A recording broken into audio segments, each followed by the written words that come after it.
ajaran, budak-budak belajar tunjuk semua ajar. bagi. Hai, nama saya Ahmad Zulikuan. Dan nama saya Haida Daniel. Hari ini kami ingin tanya soalan pasal Hari Guru dekat orang ramai. Jom. Apakah tarikh Hari Guru? Tadi Hari Guru bulan 5, bulan Mei. 16 Mei. Betul. Terima kasih menjawab. Adakah abang sayang guru abang? Sayang. Sebab apa? Sebab diorang lah yang banyak mengajar saya di sekolah lah. Kalau bukan sebab diorang, mungkin banyak lah yang saya tidak berubah sampai sekarang ni.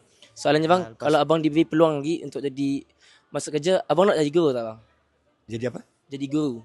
Jadi guru. Nak? Sebab apa bang? Sebab guru ni dia bagi kita apa? Dia bagi anak budak-budak belajar semua bagi sampai berjaya. Macam tu lah. Itu je. Ya, tu je. Terima kasih bang. Maaf mengganggu. Soalannya, kenapa kita kena sambut Hari Guru?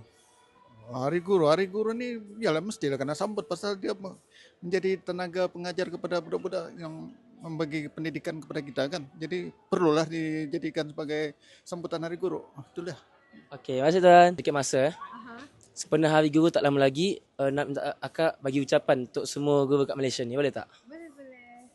Selamat Hari Guru kepada guru-guru yang berada di Malaysia. Terima kasih atas pengorbanan, ajaran, tunjuk ajar dekat kita semualah. Tanpa mereka, kita tidak sampai di sini, kita tidak berjaya sampai tahap sini. Itu je lah. Terima kasih. Terima kasih kak.